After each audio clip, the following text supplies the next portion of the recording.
Je suis avec Thomas Lefebvre, vice-président data du groupe Se Loger et Belle Demeure.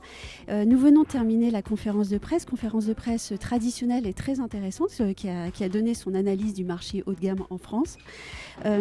Merci d'avoir accepté mon invitation. Avec plaisir. Belle Demeure a présenté les chiffres du marché de l'immobilier haut de gamme en faisant une distinction peut-être salvatrice, on va dire, entre plusieurs segments, le marché premium, le marché luxe, le marché ultra luxe. C'était important pour vous que de faire ce distinguo, je dirais presque enfin, de poser les choses. On va dire qu'il y a effectivement des comportements qui sont différents sur l'immobilier de haut de gamme, avec l'entrée de gamme qui va à la fois une différence à la fois en termes évidemment de prix, mais aussi d'acquéreurs. Et c'est pour ça que c'est important de distinguer l'entrée de gamme. On va être par exemple sur des prix à Paris au-delà de 1,6 million d'euros, ce qui est déjà effectivement des sommes extraordinaires. Mais ça va, mine de rien, pour les acquéreurs, c'est des familles en fait parisiennes avec effectivement un très beau budget. Mais c'est différent du marché ultra luxe à Paris qui va se faire au-delà des 8 millions d'euros. Donc c'est important d'avoir cette segmentation puisque c'est pas le même type d'acquéreur, pas le même type de comportement et pas les mêmes mouvements, on va dire, sur le marché de l'immobilier. Comment les marchés du luxe, donc les marchés du luxe, les segments du luxe, se sont-ils comportés depuis le début de l'année 2025 ? Alors, on a une année déjà. On vient quand même d'un monde où on a quand même connu pas mal de turbulences en 2023, 2024. Et même si le marché de prestige en général est un marché résilient, il n'a pas échappé à une certaine baisse d'activité. Une baisse d'activité qui est notable en 2024, c'est 20% de transactions en moins sur le marché de prestige par rapport à 2023. C'est plus que le marché traditionnel qui avait lui baissé de 10%. Donc ça, et il y a des segments, et notamment le segment de l'ultra-luxe, qui lui a baissé de 50%. C'est-à-dire que, alors que le segment de l'ultra-luxe c'est très petit, on parle de 1000 transactions en 2023, 500 en 2024.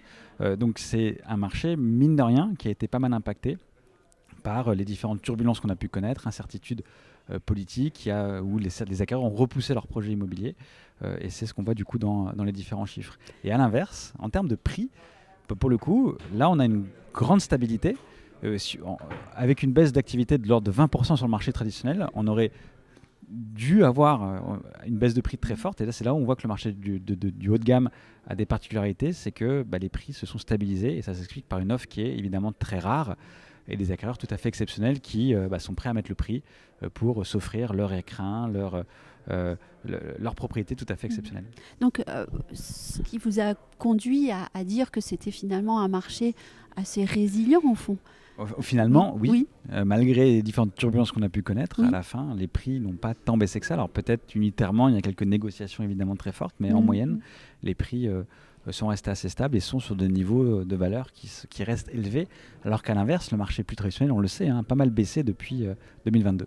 Quels sont pour vous les enjeux pour ce marché, ces trois segments, dans les mois à venir et puis dans l'année à venir ? Ce qu'on voit, c'est que la demande revient, augmente. Alors même si on n'est pas sur les niveaux de 2022, on sent une certaine croissance effectivement du nombre d'acquéreurs qui viennent sur le site de Belle Demeure, qui rentrent en contact avec des agents immobiliers pour s'informer et rentrer sur le marché. Donc c'est plutôt positif et j'ai envie de dire que le pire serait sans doute derrière nous sur ce marché de prestige. Après, cependant, il y a encore beaucoup d'incertitudes. On en a parlé pendant cette conférence. Le marché de prestige par rapport au marché traditionnel va être plus lié à des événements financiers et plus lié, on va dire, à l'évolution de la bourse. Et on l'a vu aussi ces derniers mois. Un simple tweet aujourd'hui peut faire évoluer de manière frénétique les courbes de certaines actions. Et donc, d'une certaine manière, on a quand même un environnement macroéconomique ou même politique mondial qui est instable.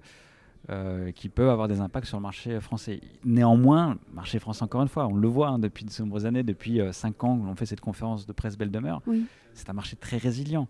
Et la France a des atouts très forts par rapport à d'autres marchés du luxe et des caractéristiques qu'on va trouver nulle part ailleurs. L'architecture parisienne, le savoir-vivre à la française, qui sont d'autant d'éléments que cette clientèle riche, étrangère, viennent chercher chez nous.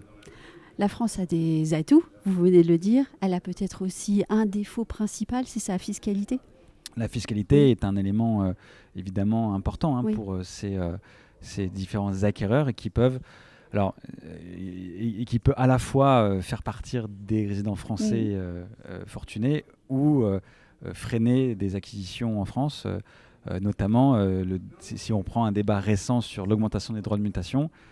Oui, ça peut freiner effectivement même si on n'est pas le pire pays, ça peut freiner évidemment certains acquéreurs de venir en France compte tenu de cette instabilité. Donc on met dans la balance d'un côté l'histoire, le patrimoine, la beauté, l'art de vivre, et de l'autre côté des questions macroéconomiques, de fiscalité, d'instabilité politique. C'est des arbitrages, ça reste des arbitrages, mais on reste quand même plutôt bien placé au niveau français sur ce marché haut de gamme. Et donc une conclusion plutôt positive. Donc. Toujours.